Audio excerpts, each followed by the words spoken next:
Hi అండి, అందరికీ నమస్కారం అండి. ఆంధ్రప్రదేశ్ రాష్ట్ర వ్యాప్తంగా ప్రభుత్వ ఉద్యోగులకు, పెన్షన్దారులకు అయ్యారు పైన అదిరిపోయే శుభవార్త అయితే రావడం జరిగిందనమాట. శుభవార్త ఏంటనేది ఈ వీడియోలో వెళ్ళి పూర్తిగా ఇన్ఫర్మేషన్ తెలుసుకుందామండి. ముందుగా వీడియో చూసిన ప్రతి ఒక్కరు కూడా వీడియో లైక్ చేయండి, ఛానల్ని సబ్స్క్రైబ్ చేసుకుని సపోర్ట్ చేయండి. తోటి మిత్రులందరికీ, బంధుమిత్రులందరూ కూడా వీడియోని షేర్ చేయండి. వివరాలు కనుక వెళ్ళినట్లయితే ఇక 2019 నుంచి 20% ఐఆర్ ఇవ్వాలి. ఆల్రెడీ ఇచ్చిన జీవోనే అది. ఎన్నికల తర్వాత 27% ఇస్తామని చెప్పారు.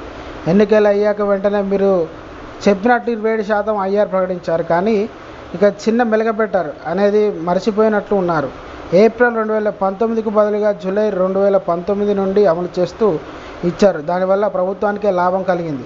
ఉదాహరణకు మాకు ఇక 20% ఐఆర్ అయితే 6,000 ఉంది. అయితే 27% అయితే 8,000 రూపాయలకు పెరిగింది. పైకి ఇక 2,000 రూపాయల అదనంగా లబ్ధి కలిగినట్లు కనిపిస్తుంది. కానీ కొంచెం లోతుగా చూస్తే జూలై నెలకి నాటికి అది 24,000 రూపాయలు రావాలి. కానీ 8,000 రూపాయలు అయితే వచ్చిందనమాట. అంటే 20% లెక్కన జీతంలో ఐఆర్ని కలిపి 3 నెలలకు ఎరియర్స్ జూలైలో ఇవ్వాలి.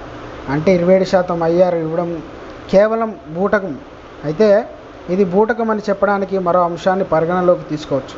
27% ఇచ్చినప్పుడు కనీసం 27% కంటే ఎక్కువగా ఫిట్మెంట్ ఇవ్వాలి. ఉద్యోగులకు ఎక్స్పెక్ట్ చేసింది కూడా అదే. ఐఆర్ ఎక్కువ ఫిట్మెంట్ ఉంటే అంతకన్నా ఎక్కువ వస్తుందనే. కానీ 23% ఫిట్మెంటే ఇచ్చారు.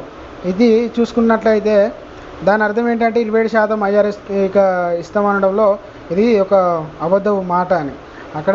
అక్కడ పోలేదు. కానీ 7% అదనంగా ఐఆర్ ఇచ్చారు, బాగానే ఉంది. కానీ డిఏలు ఇవన్నీ కూడా పెండింగ్లో ఉన్న బిల్లులన్నీ కూడా ఏవి అని ఉద్యోగులు ప్రభుత్వాన్ని ప్రశ్నించడం జరిగిందనమాట. త్వరలోనే చంద్రబాబు నాయుడు గారు దీన్ని దృష్టిలో ఉంచుకొని అతి త్వరలోనే చేయబోతున్నట్టు పెండింగ్లో ఉన్న బకాయిలను, పిఆర్సీలను, ఐఆర్లు ఇవన్నీ కూడా విడుదల చేస్తామని ఇక ప్రభుత్వం ఉద్యోగులందరికీ కూడా హామీ ఇవ్వడం జరిగిందనమాట. ఇక రేపే ఫైల్పై సంతకం పెట్టబోతున్నట్టు మనకైతే సమాచారం అయితే ఉందన్నమాట.